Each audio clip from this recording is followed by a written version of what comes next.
On Wall Street, stocks fell as energy shares lost ground amid falling oil prices. The Dow dropped 200 points today to 18,128. The Nasdaq fell 81 points. This is NPR. Are you ready to tap into the power of social media to promote your business? It's easy to get social with Turn Up the Volume, the award-winning social media marketing professionals who know how to get results. Drive web traffic, boost sales, get social today. Visit www.turnupthevolume.com. That's turnupthevolume.com.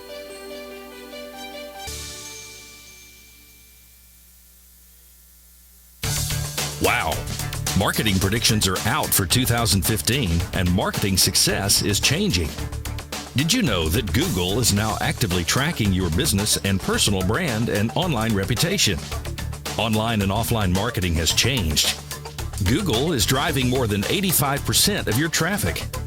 And if your brand is inconsistent or has poor mobile usability, your rankings and traffic can suffer in 2015.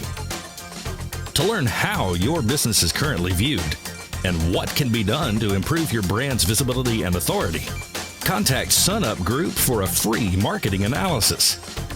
It could be a business game changer. Visit www.sunupgroup.com today or call 877-609-3840, extension 700.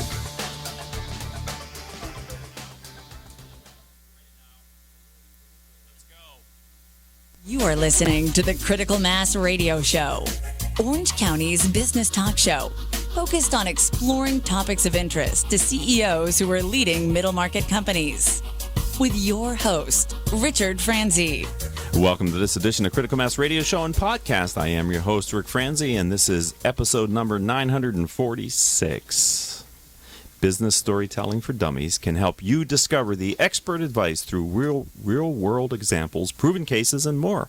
Author of Business Storytelling for Dummies, Karen Dietz, is one of the originals in the field, representing the best in academic training and art of performance storytelling. She joins us once again to share how her book can guide business leaders and CEOs to create growth within their firm. Karen, welcome to the show. Oh, thank you so much. It's great to be here again. It's nice to have you back on the program.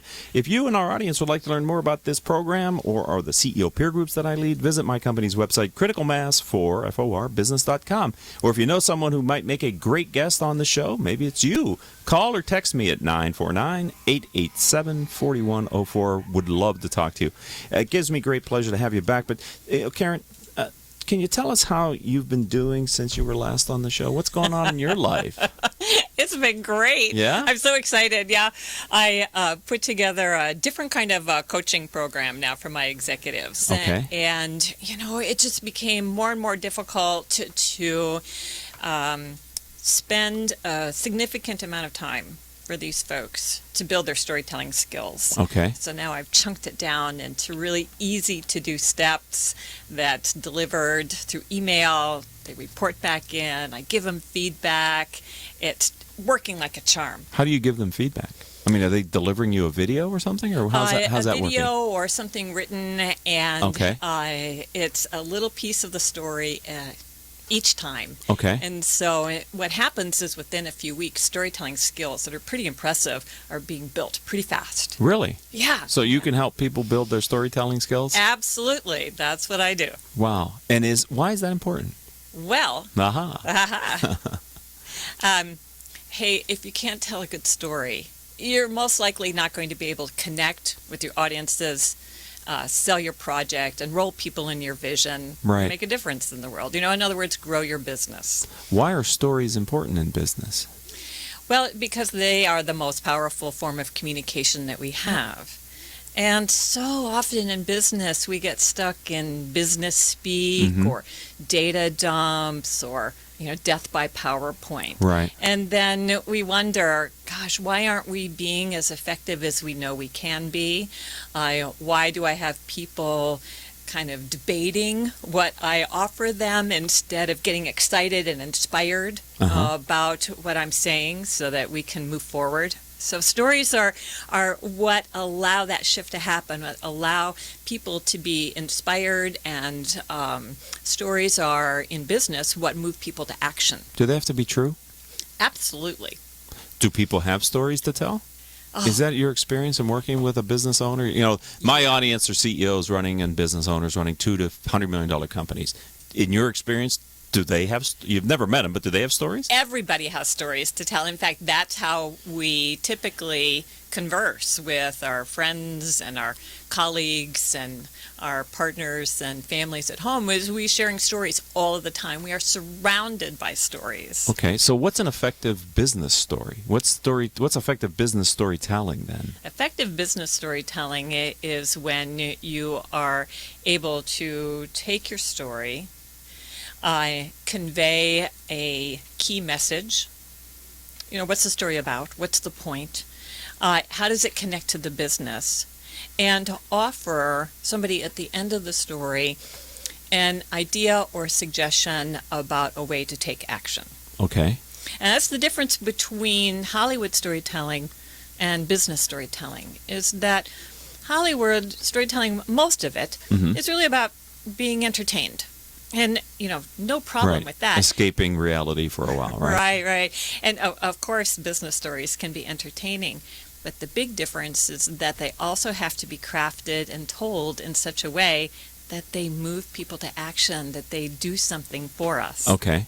So I would think that then the leader of a company, the CEO or president or owner, whatever the title might be, would be really important for her or him to be able to tell a variety of stories about the business. Absolutely. Yeah, I have a set of signature stories. Okay. That's kind of what you were in my mind. I was sort of going there. Is there a... Yeah, that every leader needs to tell. Okay. And these stories are, well, first of all, you need to tell your origin story. I was going to ask you if that was one of them. It is. It's like, so how did the business get started? Or if you're the founder, how and why did you start the business? Right. It's like inquiring minds want to know. Right. And the reason people want to know more about how you got started is because it gives them some context and an understanding of what is really motivating you, to work in your business. So there's an author, Simon Sinek, and he wrote a book, Start With Why. Why, yeah. And so are you a practitioner of that origin story should be somewhat personal as well for the entrepreneur? It's always personal. It always is personal. It always is personal. Right. Because people don't relate to nameless, faceless businesses. Right. I got sick with corporate America and yeah, right. And it is also always a story about what happened for you. Your aha moment? Yes, I had one. Great. What was it? I was sitting in a peer group meeting in Santa Barbara. I was the president and general manager of a $70 million manufacturing company. I was getting great benefit from being in that peer group, and I had a realization. I want to do what the guy that's leading this peer group is doing. I don't want to go back and run this manufacturing company. This is my calling. That's right. There you go. And so I quit the corporate world and became an entrepreneur for the first time in my life. Absolutely. And I bet you also had a little bit of an idea about how you could maybe upgrade what was happening, improve what was happening, some unique thing that you could offer people. Yes, me. Yeah. My experience. Right. And the kind of people that I thought I would attract to my brand based on who I am. There you go. Absolutely. So you're coaching me right now, aren't you? This is like one of those sessions you have with clients, right? Yes, This is how you're kind of filling in the blanks. Yeah. See how easy it is, ladies and gentlemen? That was like relatively painless. Yeah. The doctor is in the house. Karen Dietz. Right. And so the one thing we would want to add to the origin story at the end is, and so what does that mean to you today? To me or to them? No, to you. Oh, okay. So you started this business how many years ago? 9. Right. And so... I had the epiphany probably 10 years ago. Right. Frankly. Right, absolutely. So bring us up to today. Yeah. And share with us, what that has meant to you over the years. Right. Okay. I will do that. So you mean now that I have 60 members in 6 different peer groups in Southern California? There you go. Right? Yeah. And what's the difference that you're making for them? Right. Every day. The difference they're making for each other. Thank you. Right. My why is to have a lasting positive impact on the lives of the people that I work with. Mm-hmm. And this business model allows me to do that. Well, there you go. That's the end of the story. Finished. Yay! Sign up now. Wow. that wasn't so hard. I'm gonna have to try that. All right, we're Right. gonna have to take a break here on Critical Mass Radio Show. The time just flies. We're talking to Karen Dietz. When we come back, we're going to continue to talk. I want to get into a little bit about the book, and then we're going to talk more about kind of the advice that you have on writing a book for the audience. So I'd love to have an author, a published author, here in the studio, because this gives us a chance to maybe inspire others Right. to become authors as well. Because I think many people have books in them, like stories. They have books. And what are books but stories? Absolutely. All right. Don't go anywhere, ladies and gentlemen. We'll be right back after this word from me in like 60 seconds. Richard Franzi is the author of 2 popular business books for CEOs.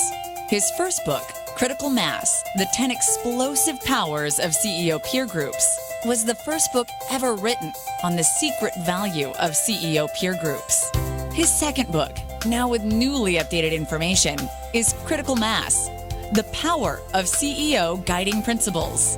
Richard's books contain powerful information to help CEOs running middle market companies gain valuable insight to improve their decision-making skills.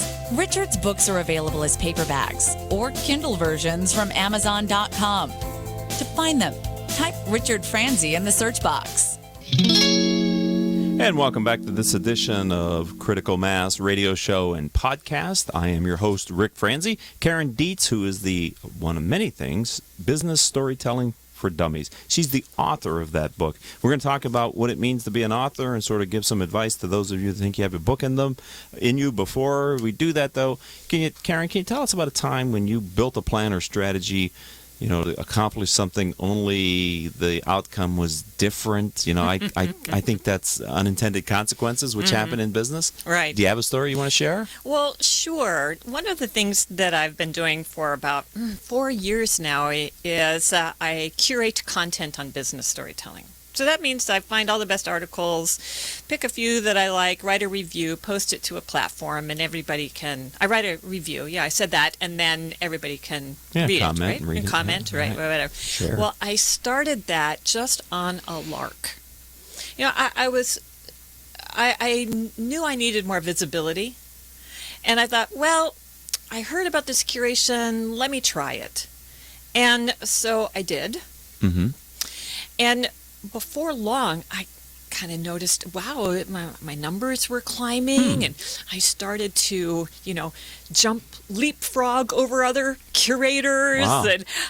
and it just started to snowball, and it wasn't too long before I was like right up there in the field of business storytelling. I'm the top curator in the world now on that Get topic. out of town. I am. Congratulations. And I know, but what's so funny is that I never intended that to happen. Okay. It was just simply a way for me to increase my visibility and help my clients. Wow. Right? Next thing I know, this is how I got the book deal. This is how I got a TED Talk. Are you kidding me? Yeah, I know. So I think that was... the consequences were totally unintended, Right. and not planned. Right. But you must have done a good job at what the basic requirement was, curating interesting content and adding some level of value to it. Absolutely. And from that, you do the thing right, and then these other good things come in line. Right. And it took me a little bit to figure out how to do it right. Find your voice. Yeah, and find my voice, and there were other curators who stepped in and helped me, Okay. figure it out, and I was so appreciative of that. So how do we find that site?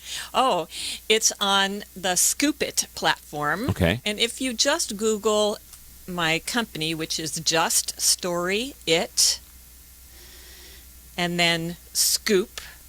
Okay. I'm writing it down. Yeah, it should come right up on Google. So, how did you come up with your name? Is there a story there, Karen? There is. All right. Would you like to share it with our audience? I tried to come up with all kinds of different names, and they were all taken. Oh. An honest person. And then? But then, I really wanted to choose a name that sort of implied people taking action. So take a PowerPoint presentation. What do you need to do to really make it effective? Well, you just have to story it. Take your leadership. You want to be a more effective leader? Yes. Just story your leadership. Story it. And if you want to improve your marketing, then story your marketing. So just story it.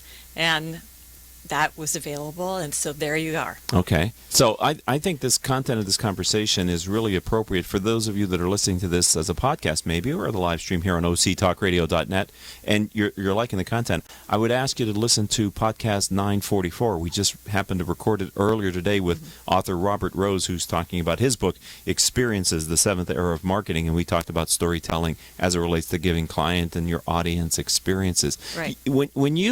When I gave my origin story, you coached me to add some elements to it. So that, in my mind, that says, Karen, you kind of have a basic structure for what should be in a business story. Can you just kind of share that with our audience? What would be the elements of a properly constructed business story? Sure. Okay. You have to have a setting, right? So I was in my office one day.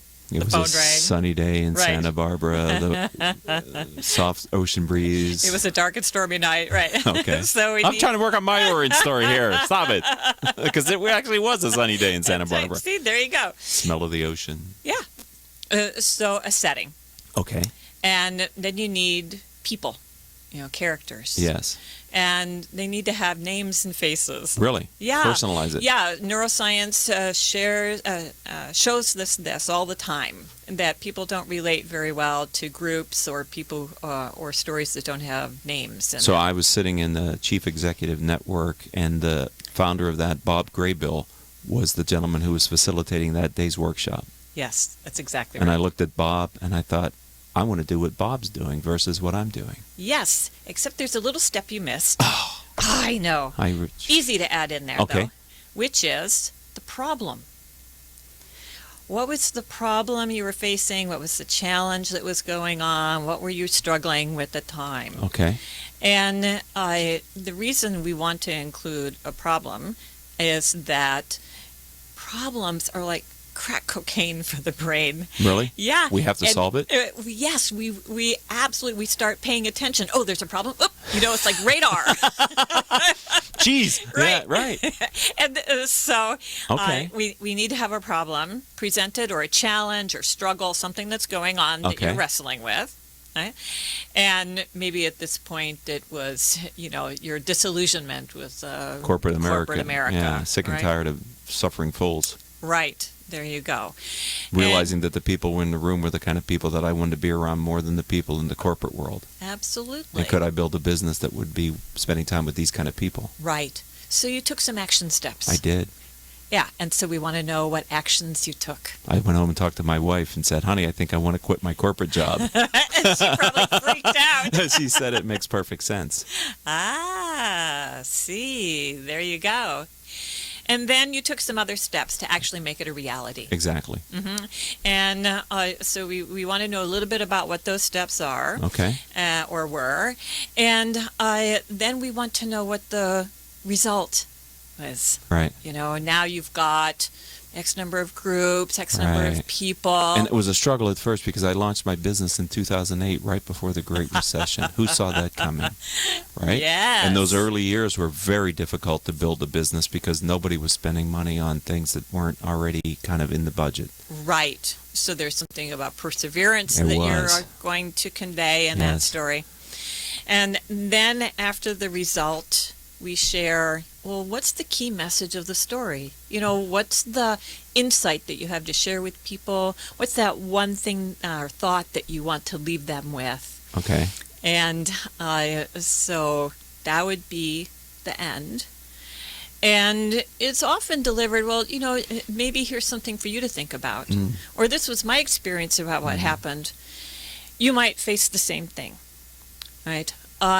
And so you got me thinking now. I'm almost not the radio show host anymore. I'm sitting here like I feel like a client of yours going, okay, you're very effective at this. I tell you, it got me out of my state, which is a good thing and a bad thing in some ways. But, when I said that my why was to have a lasting positive impact on the lives of my clients, I came to that through this TED Talk that Simon did. And my whole community went through it, and we're all like wrestling with what ours is. And literally, in the same month that I showed that to my community, I was going through a box of stuff that I had from the corporate world, from my old office that I never really finished cleaning. And so I was cleaning it out, and I grabbed, there was a piece of wood that I had broken in half that I totally forgot about. I was at like an Anthony Robbins retreat, and he teaches you to break the board to break through these barriers. And on one side you write your goal, and on the other side you write the barriers, and then you break it and you put them back together, and a miracle happens, right? And I put the board together because it was the side of the board that was what I was trying to accomplish, and I had written in there, and I had totally forgotten, have a positive impact on the lives of my employees. And I thought, I subconsciously re-engineered my whole business life for that goal. I love it. Absolutely, you did. Right. And so now that piece of wood is in my office, looking at it every day going, I'm able to do it. Well, that's a very powerful story. So, well, I think I need your help to really make it sing, though, baby. Huh? So, well, you're doing a good job so far. So we're modeling kind of your coaching. I feel like I'm almost going to have to pay you for this thing. Good thing I'm getting you some exposure on OC Talk Radio and the podcast on iTunes. Wow, you're good. Thanks. You really like this stuff, don't you? I love it. I love it. And that's just one of 6 stories to work on. Oh, that's right. We're only talking about the origin story. I know. And each story has a little different way you need to tell it, little different structure, little different point of view. So. And how long does it take? You said earlier it's pretty fast, but how long does it take in your experience working with a middle market CEO to get them where they have these stories and they're able to recite them and they're part of their existence and they're real and people connect to it and the emotions there? I mean, how long does it take you to get them there? Well, if crafting stories was the only part of it, right, we could do it in a few months. Okay. But there's other parts of storytelling that are absolutely critical for any leader to know or business owner, and that is, how do you listen for stories? And this is all about how to work with the dynamics of storytelling for influence, for greater influence. And actually, when I work with my leaders, a lot of the coaching I do it's not so much about telling, it really is about listening. And listening to stories is so much more effective when it comes to sales, when it comes to marketing, when it comes to working with employees. And so, yes, you'll be telling stories, but you'll also be listening. And how do you do that? And how do you do that really, really well? Because when you listen for stories, you gain so much more information and understanding of what's happening that you end up able to make far better decisions. Wow. So it's okay.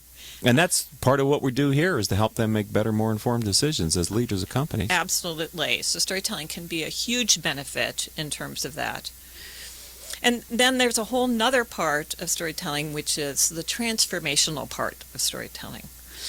So transformation of the self. How do you use storytelling and your stories to grow, to work on yourself, to develop yourself? Because we end up telling ourselves stories too, don't we? And sometimes we get stuck in those stories. Self-talk, huh? Yeah, it can be your friend or not your friend. Right. And then how do you share your stories and work with stories to transform your workplace, your community? It's a big part of the culture of the company, right? The stories that people tell. Right. So how do you create a strong culture working with stories and storytelling and embed that into your daily work? Is there a story of the 6 stories where I would think it would be really powerful if the CEO of a company could retell the story of an individual employee and do it accurately? All right, because you got to be that probably is really required. And then to end up having that employee feel in a way that's different about you and the organization because of your ability to retell something you observed and tell that story. Yes, and what we want to understand is that there's a time and a place for that, and there's a time and a place for another powerful experience, which is the employee themselves standing up and telling their story to the company. Okay. And so it just depends on the situation, what the objective is, but both work beautifully in terms of having people feel acknowledged, listened to, respected, and to bring another kind of story to everybody's awareness so that they have another story that they can tell. You see, that's the thing that most people miss about storytelling in business is that, yes, it's about your telling stories, right? So you can influence people, but what you really, really want people to do is repeat the story that you shared with them outside of your presence. Okay. That is word of mouth marketing. Yeah. That is priceless. Right. And that's a cornerstone of your culture. Because they'd be talking to each other. Absolutely. Every new employee comes in, there's a couple stories we tell you to give you a sense for who we are. Absolutely. Wow. Okay, so we're unfortunately up against the clock here. CTalkRadio.net, the engineer's giving me the eye there. But, so, if somebody wants to buy your book, that's up to the how do they coaches. do that? And they should. Oh, yes. Amazon. That's the easiest way. And they should type what? Business storytelling for dummies. Not that anybody is one. Right. But it's a good how-to book. That's a heck of a brand to be able to be a writer. That was a good get. Yes, that was pretty awesome. Did that book help your business? Yes, tremendously. Did it? Sure. So, would you inspire other people who think they have a book to write a book? Absolutely. I mean, it's all about finding your voice and sharing your story. And so many of us have books and knowledge and wisdom locked up inside of us that the world really needs to hear about. Right. All right. And a book can mean a lot of things, different things to different people, right? Yes. So find the book that you're comfortable to write. Absolutely. Because I think my experience is once somebody writes their first book and they feel good about that experience, they're more likely to write their second book. Yes. Right? And that maybe that's a little different book. So, right? I think some people don't do it because they think it's got to be this 300-page whatever, you know. Perfect. Right. Everything I know, I've got to heavily research it. Oh, no. All right. But it could be a parable. It could be a story. It could be a fable. It could be absolutely a lot of. Do you help people do that too? Yes, I help people find stories for their books. Okay. I don't help them write their books. I Okay. just help them find their stories for their books. Okay. So how do people find you then? Well, best and easiest way is to go to my website, What which is is juststoryit.com. How simple is that? Look at you. Thank you for being a friend of the program and giving of your time. I really appreciate it. Thank you, Rick. It was just a delight to You're be an here. important part of our community, and I can't wait to have you have some impact on my CEO peer group members as well, Thank Karen. you. So, Karen Dietz, it's been a joy. Thank you. All It's right. been wonderful. We got to go. The engineer's going to choke me here in a minute. Our engineer for today is the ever wonderful and time-bound Paul Roberts. Our producers are Joan Park, Crystal Nunley, Haley Stern. If you'd like to learn more about the radio show podcast or the CEO peer groups that I lead, please visit my website, criticalmass4forbusiness.com. And until our next show, I hope all of your business decisions will move your company in a positive direction. You have been listening to Critical Mass Radio Show Business Talk Show, focused on exploring topics of interest to CEOs who are leading middle market companies. With your host, Richard Franzi.